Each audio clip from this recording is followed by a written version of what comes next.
Hello cadets, good morning and जय हिंद। मैं विवेक आप सभी का स्वागत करता हूं Exampur defence warrior YouTube channel पे। कैसे आप सभी लोग? बढ़िया। तो आर्मी की नोटिफिकेशन आ गई और इंतजार था, थोड़ी सी लेट हुई बट कोई बात नहीं, फाइनली आपकी नोटिफिकेशन आ गया है। अब सभी एआरओ पे सभी जोन वाइज जो भी आपका रहेगा इसका डिटेल पार्ट वाइज आ जाएगा, उसका चिंता नहीं करेंगे। ओवरऑल जो नोटिफिकेशन का जो मेन मुद्दा है कि एलिजिबिलिटी क्या है, कौन कौन फॉर्म भर सकता है, कब से फॉर्म भरा जा रहा है, अभी फिलहाल भरा जा रहा है, और क्या क्या चीजें प्रोसेस, सिलेक्शन प्रोसेस में क्या चीजें चेंज हुई, कुछ चीजें चेंजेस भी हुई हैं, तो कैसे कैसे रहेगा पूरा कंप्लीट इसके अंदर देखते हैं। ठीक है, सिलेबस वगैरह सब कुछ। तो स्टार्ट करते सीधे मुद्दे की बात। सबसे पहले हम बात करते हैं, उसकी बात करें हम लोग इंडियन आर्मी अग्निवीर की बात करें। ठीक है, जिसके अंदर ट्रेड्समैन आपका WMP हो गया, NA हो गया, क्लर्क, टेक्नीशियन, GD, ये सारे होते हैं। ठीक है, इसकी जो योग्यता होती है अगर मिनिमम बोला जाएगा तो सबसे न्यूनतम जो योग्यता होती है ये 10वीं पास और 8वीं पास से स्टार्ट जाती है, यानी 8वीं पास से आपकी स्टार्ट हो जाती है, इवन ग्रेजुएशन तक ही आपकी जाती है योग्यता। तो स्टार्ट करेंगे सबसे पहला चीज कि आप लोगों का एलिजिबिलिटी फॉर्म डेट क्या है, यानी कि फॉर्म कब से भरा जाएगा। तो देखो, फॉर्म भरना स्टार्ट हो चुका है, ऑफिशियल वेबसाइट पे जाके आप देख सकते हो। 12 मार्च से स्टार्ट हो चुका, 10 अप्रैल तक जाएगा। ये फॉर्म डेट थोड़ा बहुत आगे भी जाएगा, ये सबको पता है। तो 10 से 12 हो सकता है, 15 मार्च अप्रैल तक भी आपका फॉर्म चला जाए। बट आपको टारगेट रखना कि ये फॉर्म जल्दी से जल्दी, जितना जल्दी भर सकते हो उतना जल्दी भरेंगे। फॉर्म भरने में भी यहाँ पे क्या, आप आपकी बार 2 ट्रेड का फॉर्म एट अ टाइम भर सकते हो। आपके फॉर्म फीस जो है वो 250 रुपए है, 250 रुपए है। आप 2 ट्रेड का फॉर्म भर सकते हो। ठीक है, उसके एलिजिबिलिटी के अकॉर्डिंग आप मान लीजिए GD का भर दिए, एक ट्रेड्समैन का भर दिए, दोनों का भर सकते हो। लेकिन फीस रहेगी वो दोनों लगेगी, यानी कि 500 रुपए अगर आपका दोनों का भरते हो तो आपका 500 रुपए लगेगा। अच्छी बात इसमें यह है कि जब आप दोनों का फॉर्म भरोगे ना, तो आपका जो शेड्यूल है एग्जाम का वो अलग टाइम पे होगा रेगुलर के मुकाबले। मतलब आपका एग्जाम ऐसे सेट किया जाएगा, जो कॉमन सब्जेक्ट है उसके नंबर काउंट हो जाएंगे एक ही साथ, जो अलग सब्जेक्ट होंगे वही आपको एग्जाम देना होगा। ठीक है, जैसे टेक्निकल की बात करेंगे, वहां फिजिक्स आता है, GD में नहीं आता है, तो फिजिक्स आपको अलग देना होगा। बाकी जो कॉमन सब्जेक्ट होंगे उनके नंबर एक हो जाते हैं। तो आप जब दोनों ट्रेड का एक साथ फॉर्म भरोगे तो आपका एग्जाम भी उस हिसाब से एडजस्ट हो जाएगा। ये आपकी बात एक चेंज है। 12 मार्च से भरा जाएगा, 10 अप्रैल तक आप सभी लोग देख सकते हो। इसके बाद बात करेंगे एग्जाम डेट कब का जा रहा है। तो मान के चलेगा, इन्होंने जो ऑफिशियल वेबसाइट पे बताया, इन्होंने बताया जून में आपका एग्जाम होने वाला है, बट एग्जैक्ट डेट जो जाएगा वो 15 जून के आसपास जाएगा। इसी का एक्सपेक्टेशन था और बिल्कुल उसी के आसपास जा रहा है। साथ ही साथ बात करेंगे एलिजिबिलिटी। एलिजिबिलिटी में सबसे पहला चीज आयु, यानी कि आपकी उम्र सीमा कितनी होनी चाहिए। तो जो डाटा होता है, रेगुलर डाटा बोलेंगे, GD, ट्रेड्समैन, WMP, इन सभी की, तो 17.5 से 21 साल आपका डेट ऑफ बर्थ होता है और 23 साल तक आपका NA का हो जाता है, ये सबको पता है। तो अगर हम GD और ट्रेड्समैन, WMP, इन सभी का देखेंगे, क्लर्क, टेक्निकल, इन सभी का, तो 1 अक्टूबर 2004 से लेके 1 अप्रैल 2008 तक जिनका भी जन्मदिन है, इनके बीच में या इस दिन भी है, तो आप सभी लोग इसका फॉर्म भर सकते हो, इसके लिए आप एलिजिबल हो। NA की बात करेंगे तो 1 अक्टूबर 2002, 2 साल आपको एक्स्ट्रा मिल जाता है, तो ये आपका डेट ऑफ बर्थ हो जाएगा NA का। बाकी सभी लोगों का कौन सा रहेगा, यही आपका रहने वाला है, 1 अक्टूबर 2004 से लेके 1 अप्रैल 2008। आप मेरा वीडियो देख सकते हो, 10 दिन पहले मैंने किया था, 12 दिन पहले, तो एकदम सेम यही डेट ऑफ बर्थ बताया था, एक भी चीज न इधर न उधर, तो यही सेम आपका डेटा। इसमें कुछ बहुत बड़ा चेंज होने का गुंजाइश था भी नहीं और हुआ भी नहीं। ओके, तो ये आपकी आयु सीमा होगी। लड़की लड़के दोनों के लिए बता दूं मैं आपको। ओके, आगे बात करेंगे एजुकेशनल क्वालिफिकेशन, यानी कि आपकी पढ़ाई क्या होनी चाहिए। तो डिफरेंट डिफरेंट ट्रेड की डिफरेंट डिफरेंट डिमांड है कि आप कौन सा फॉर्म भरते हो, किस वैकेंसी में जाते हो, उसकी पढ़ाई अलग है। तो बात करते बारी बारी, सबसे पहले देखेंगे हम सभी लोग किसकी, जनरल ड्यूटी की, GD की बोल दीजिए, और WMP की, इन लोगों की सेम रहती है आपकी। ओके, यहाँ पे आप 10वीं पास रहनी चाहिए। ठीक है, 10वीं पास आपका मांगे हैं। 10वीं पास में साथ ही साथ आपको पता रहे एग्रीगेट, यानी कि आपका जो 10वीं का परसेंटेज वो 45 होना चाहिए, और 10वीं में जो विषय वाइज, यानी सभी विषय में आपका मिनिमम 33% होना चाहिए, या फिर यू बोल दीजिए 33 नंबर आपका रहना चाहिए न्यूनतम 10वीं में। ओके, पूरे 10वीं के मार्कशीट में 45% और सभी सब्जेक्ट में 33%, ये आपका GD, WMP, इन सभी को एक साथ बोल सकते हो। आगे बात करेंगे, सेम आपका WMP का है, यहाँ पे अलग से लिख दिया 10th पास, 45 और 33 सेम है, इसमें कोई भी वेरिएशन नहीं। ओके, अब हम बात करने वाले आगे टेक्निकल ट्रेड की। टेक्निकल ट्रेड के अंदर आपका 12th पास होना चाहिए, वो भी साइंस स्ट्रीम के साथ। ओके, साइंस स्ट्रीम के साथ तो इसके बाद आपका परसेंटेज देखोगे तो एग्रीगेट आपका 50%, यानी कि आपके जो 12वीं परसेंटेज हो 50 हो, और साथ ही साथ 40% सभी सब्जेक्ट में, सभी विषय में आपके होने चाहिए। ये आपका टेक्निकल का भी हो गया। ओके, इसका नर्सिंग असिस्टेंट का भी लगभग सेम जाता है आपका, अलग अलग बस सब्जेक्ट चेंज हो जाता है उसमें। बात करेंगे क्लर्क और स्टोर कीपर की, तो इसके अंदर आपका 12वीं चाहिए। 12वीं में आपका 60% होना चाहिए पूरे आपके 12वीं का, और 50% सभी विषय के अंदर मिनिमम, न्यूनतम। ओके, आगे बात करेंगे ट्रेड्समैन का 10वीं पास। यहाँ पे 8वीं पास और 10वीं पास दोनों का अलग है। दोनों में 10वीं में के सिंपल पास होना चाहिए और 8वीं में आपका सिंपल पास होना चाहिए, बट 33% सभी विषय में मिनिमम होने चाहिए। ठीक है, जीडी और ट्रेड्समैन 10th में क्या डिफरेंस है? तो देखो, जीडी में 45% मांगता है, टोटल 10वीं का परसेंटेज होना चाहिए। यहाँ पे टोटल से मतलब नहीं इसको, लेकिन हाँ सभी विषय में 33% होने चाहिए, ये जरूरी है। ठीक है, मेरे हिसाब से आप समझ गए होंगे। लमसम लेके चला जाए तो 10वीं 8वीं से स्टार्ट हो जाता है आपका, 33% सभी विषय में रहेगा, तो आप ट्रेड्समैन भर दोगे दोनों के दोनों, 10वीं और 8वीं वाले। जीडी की बात करेंगे तो 45% आ जाता है। टेक्निकल की बात करेंगे तो वही 10th आ जाता है आपको, 10+2 आ जाता है साइंस वाला, और आप देख सकते हो यहाँ पे स्टोर कीपर क्लर्क वगैरह का अलग से। ठीक है, ये आपका हो गया टोटल एजुकेशनल क्वालिफिकेशन। क्लियर है? इसके बाद हम बात करने वाले सिलेक्शन प्रोसेस क्या होने वाला है। तो सिलेक्शन प्रोसेस में अब की बार एक नया पॉइंट आ गया, थर्ड पॉइंट आप सभी लोग देख सकते हो। पहले क्या होता था, सबसे पहले की बात करेंगे, अग्निवीर से पहले की बात करेंगे तो आपका पहले फिजिकल ही हो जाता था, फिर उसके बाद रिटन होता था, ये मेडिकल वगैरह होता था। अब क्या हुआ, चेंज कर दिया इन्होंने, पहले रिटन दिया, रिटन के बाद भी अब प्रोसेस चेंज हुआ। सबसे पहले आपको ऑनलाइन टेस्ट देना होगा, जिसको आप सी एग्जाम्स के नाम से भी जानते हो। ठीक है, ऑनलाइन टेस्ट दिया आपने, उसका रिजल्ट आएगा, कटअप बनेगा। अब उस एग्जाम में क्या क्या क्वेश्चन पूछेगा, क्या सिलेबस होता है, उसको अगले 2 मिनट में हम बात करने वाले हैं। ऑनलाइन टेस्ट के बाद आपका पीएफटी होगा, यानी physical fitness test, physical endurance test जो बोल दीजिए आप, जिसके अंदर फिजिकल मेजरमेंट टेस्ट भी आप बोल दो, यानी दौड़ भाग, ये सब ऊंचा कूदा, पुलअप हो गया, आपके पास जिगजैग हो गया, और आपके पास हाइट मेजरमेंट, ये सारी चीजें इसके अंदर मैं इंक्लूड कर रहा हूँ।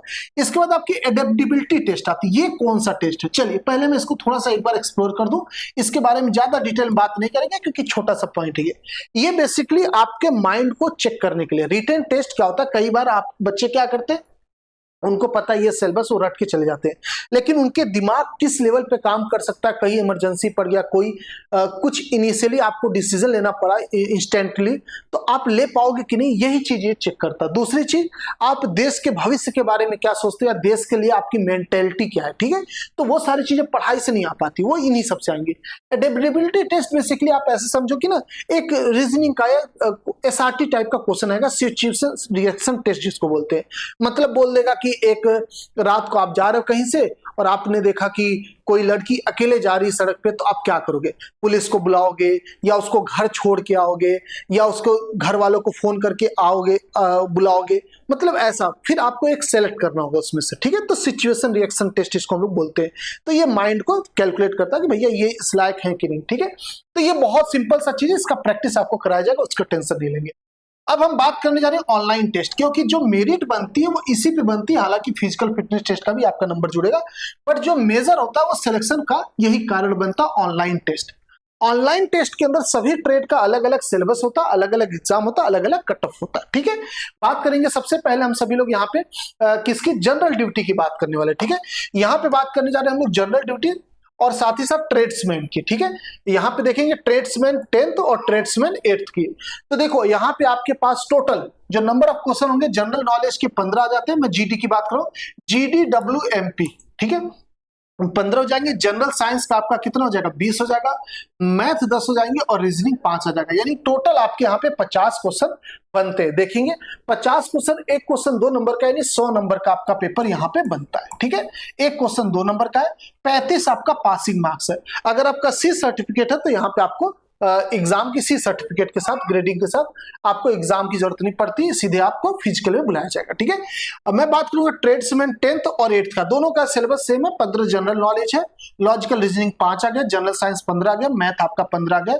यहाँ पे भी आपके कितने हो गए, 100 नंबर हो गए, 50 क्वेश्चन, 32 आपका पासिंग। ओके, 15 15 30 45 5 50, 50 और 100 बिल्कुल सही। ठीक है, 100 यहाँ पे भी पासिंग आपका 32 होगा, बस ये देख। ओके, दोनों का सिलेबस सेम है।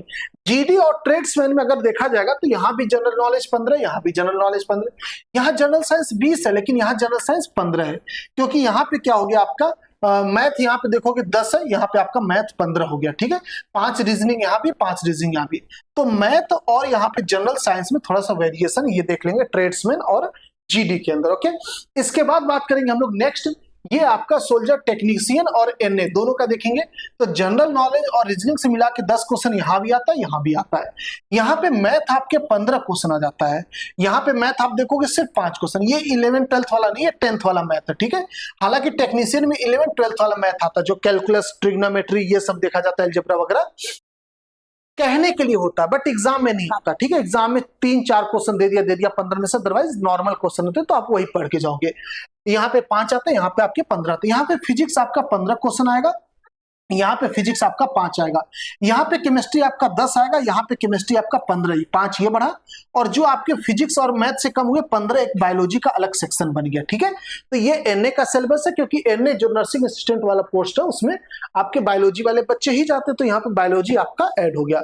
टोटल नंबर आप देख लोगे, यहाँ पे एक क्वेश्चन 4 नंबर का होता है, तो ये आपके पास बन गया 15 15 20 20 50, 200 नंबर का आपका पेपर हो गया।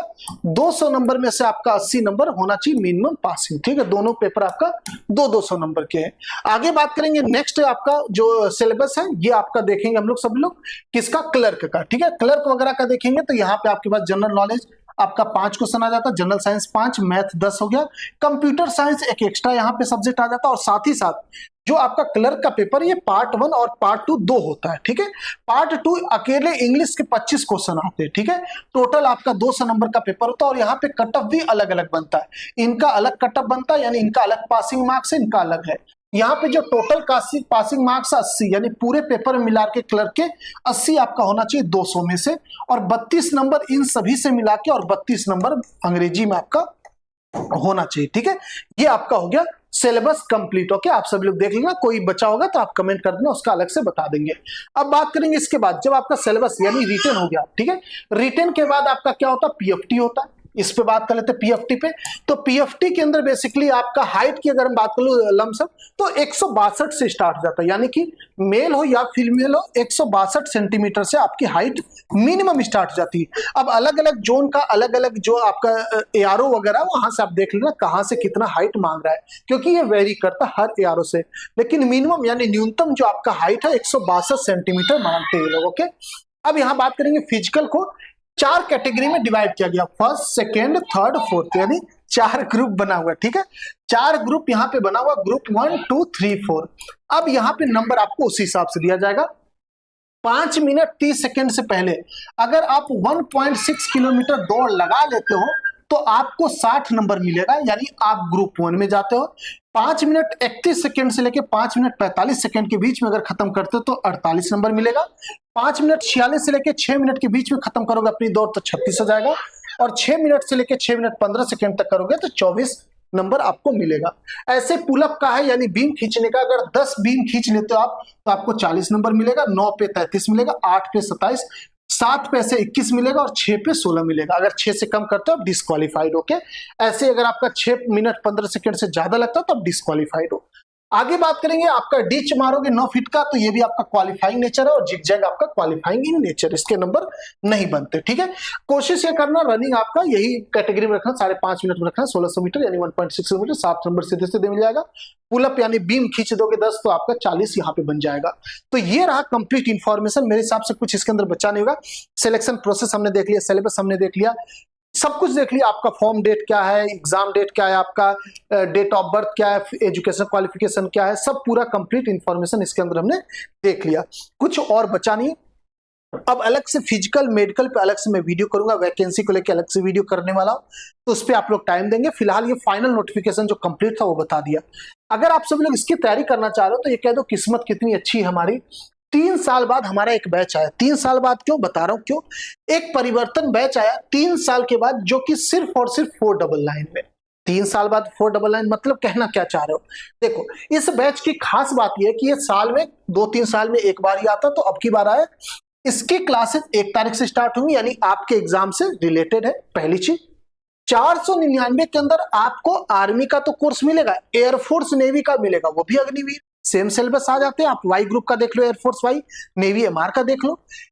ये सभी कोर्सेज के साथ साथ यूपी का अगर आप तैयारी करते कांस्टेबल, एसआई, इन सभी का, दरोगा का, या आपके पास बिहार दरोगा वगैरह, बिहार के हो गए, एसएससी हो गया, रेलवे हो गया, इन सभी की अगर आप तैयारी करते हो तो इन सभी बैचेस का भी एक्सेस आपको इससे मिल जाता है। यानी कि 499 में आर्मी का कोर्स नहीं मिला, सिर्फ आर्मी के साथ साथ सभी कोर्सेज का आपको एक्सेस मिलेगा, और लाइव कोर्सेज है, रिकॉर्डिंग नहीं मिलेगा आपको, ठीक है। और जो इसकी वैलिडिटी है ये लाइफ टाइम है, यानी कि आपको कभी भी जिंदगी में और कोर्स लेने की जरूरत नहीं पड़ेगी। अगर आप ये कोर्स ले लेते हो, आज से 10 साल बाद भी एप्लीकेशन ओपन करोगे मोबाइल में तो आपको ये कोर्स आपके मोबाइल में मिलेगा, ठीक है। और प्राइस कितना, सिर्फ 499। क्लासेस हम लोग 1 तारीख से स्टार्ट कर देंगे, ठीक है। क्लियर है, समझ गए होंगे मेरे हिसाब से आप सभी लोग। और मिलते हैं इस पे और इन्फॉर्मेशन जो भी रहेगा आपको लेकर आता हूँ, कल वीडियो कर देता हूँ और देखेंगे। उम्मीद करते हैं आपको इन्फॉर्मेशन अच्छा लगा, कैसा लगा बताएंगे, कोई डाउट है तो कमेंट करेंगे, जरूर उसका जवाब देने की कोशिश करूंगा। मिलते हैं, जय हिंद जय भारत। आपका जो क्लास है अग्निवीर का परिवर्तन में स्टार्ट हो जाएगा 1 तारीख से, तो परिवर्तन बैच आज ही परचेस कर लीजिए। 1 तारीख से हम लोग अग्निवीर की क्लासेस स्टार्ट कर, ओके। जय हिंद जय भारत।